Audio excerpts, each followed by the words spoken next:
Opposition leader Omar Ayub نے بشرا be be کے بعد جلد بانی پی ٹی آئی کی رہائی کی بھی امید لگا لی۔ سابق خاتون اول کی رہائی کے میرٹ کے عین مطابق قرار دیا۔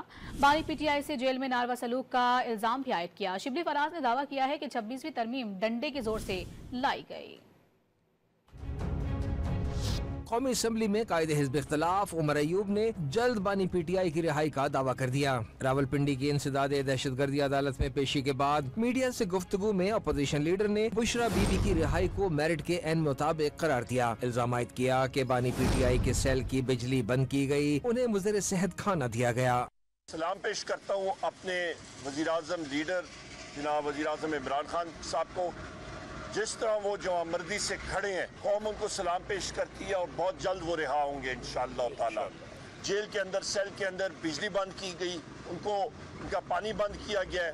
ایم این ایز کے تحفظ کے لیے، ان کے حقوق کے لیے اس اسپیشل کمیٹی کو آواز اٹھانی چاہیے، نہ کہ اس کا غلط استعمال 26ویں ترمیم کے لیے جس طرح کے لیے کیا گیا ہے۔ یہ ایک شرمناک بات ہے۔ سینٹ میں اپوزیشن لیڈر شبلی فراز نے دعویٰ کیا کہ 26ویں ترمیم ڈنڈے کے زور سے لائی گئی، ملک کی صورتحال کو تشویشناک بھی قرار دے دیا۔ ایسی تبدیلیاں کی جائیں جو کہ ڈنڈے کے زور پہ کی جائیں تو ایسی صورتحال میں ملک کے عوام کیسے اپنا مستقبل روشن دیکھ سکتے ہیں؟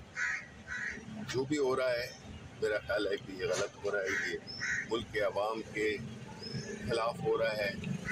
جو مہنگائی کی صورتحال ہے، جو امن و امان کی صورتحال ہے، اور بلوچستان میں جو ہو رہا ہے، یہ سب جو ہے تو بڑا لمحہ فخریہ ہے۔ پی ٹی آئی رہنما زرتاج گل نے دعویٰ کیا کہ ملک میں اس وقت نہ خواتین محفوظ ہیں اور نہ سیاسی کارکنان۔ انسانی حقوق کی بدترین خلاف ورزی کی جا رہی ہے۔